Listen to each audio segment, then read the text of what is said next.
যাদের ঘরে বাচ্চা আছে আর বাচ্চা থাকা মানেই কিন্তু বিকেলবেলা নাস্তার এক রকমের বাহানা শুরু হয়ে যায়, এটা খাবো না এটা খাবো, তাই না বলো? তো আজকে আমার বড় বাচ্চাটা বায়না শুরু করেছে যে পায়েস খাবে। যদিও সে দু একদিন আগ থেকেই বলছিল, কিন্তু আমি ভাবছিলাম চাল গুঁড়ো করতে হবে, সেটাতে বাদাম মিক্সড করতে হবে, অনেক কিছু ঝামেলা, তো এই কারণে আমি করে দিচ্ছিলাম না। তো ফাইনালি ফ্রিজটা খুলে দেখলাম একটা ফিরনি মিক্স পড়ে আছে, প্রাণ ফিরনি মিক্স, এটা তো 150 গ্রামের একটা প্যাকেট। যদিও উপরের কাভারটা আমার ছোটো বাচ্চাটা খুলে ফেলেছিল, এই কারণে আমি বুঝতেই পারিনি।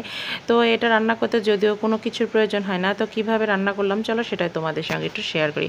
হ্যালো বন্ধুরা, আসসালামু আলাইকুম।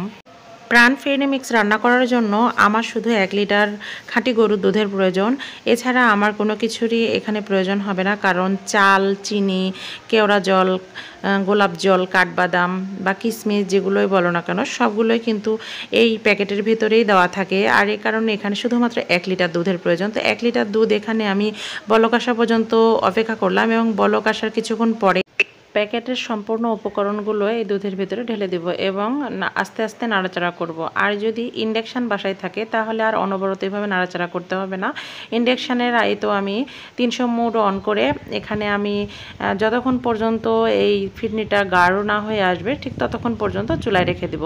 কিছুক্ষণ পর পর গিয়ে দেখে আসলেই হবে। আর এখানে কোনো ধরনের নাড়াচাড়া করতে হয় না, কারণ এর আগেও আমি যতবারই পায়েস রান্না করেছি বা ফিরনি যেটাই বলো না কেন রান্না করলে আমি এইভাবে ইন্ডাকশানে দিয়ে দিই এবং নাড়াচাড়া করতে হয় না, নিচে পুরাও লাগে না।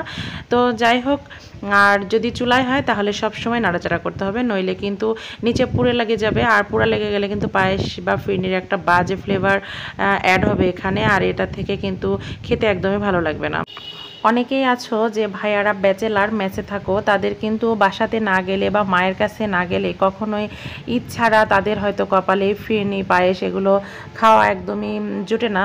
তাদের জন্য কিন্তু খুবই পারফেক্ট একটা জিনিস এটা। তো আমি মনে করি এই ফিরনি মিক্সটা একবার বাসায় নিয়ে এসে এভাবে শুধুমাত্র দুধ জাল করে দুধের মধ্যে দিয়ে রান্না করলেই কিন্তু হয়ে গেল। এখানে আর চিনি কী পরিমাণে দিতে হবে, চাল কী পরিমাণে দিতে হবে বা কেওড়া জল এগুলোর কোনো ঝামেলা নেই। তবে কি প্রাণ ফিরনি মিক্সের ভেতরে যে আলাদা একটা ফ্লেভার অ্যাড করা আছে, যেটা আর কি কেওড়া জলের আর গোলাপ জলের, সেটা আমার একদমই পছন্দ না, কিন্তু আমার বাচ্চারা ভীষণ পছন্দ করে। তো ফাইনালি এই তো আমার রান্না কমপ্লিট হওয়ার পরে এটাই ছিল ফিরনির আমার ফাইনাল লুক। তো কেমন হয়েছে অবশ্যই তোমরা কমেন্টে জানিও।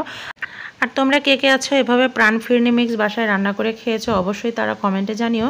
তো আজকের মতো এ পর্যন্তই, পরবর্তীতে নতুন কোনো ভিডিও নিয়ে আবার তোমাদের সামনে হাজির হব। সেই পর্যন্ত ভালো থাকো, সুস্থ থাকো। আর ভিডিওটি ভালো লাগলে লাইক, কমেন্ট এবং শেয়ার করো। ইউটিউব থেকে দেখে থাকলে চ্যানেলটা সাবস্ক্রাইব করো, আর ফেসবুক পেজ থেকে দেখে থাকলে পেজটা ফলো দিয়ে পাশে থেকো।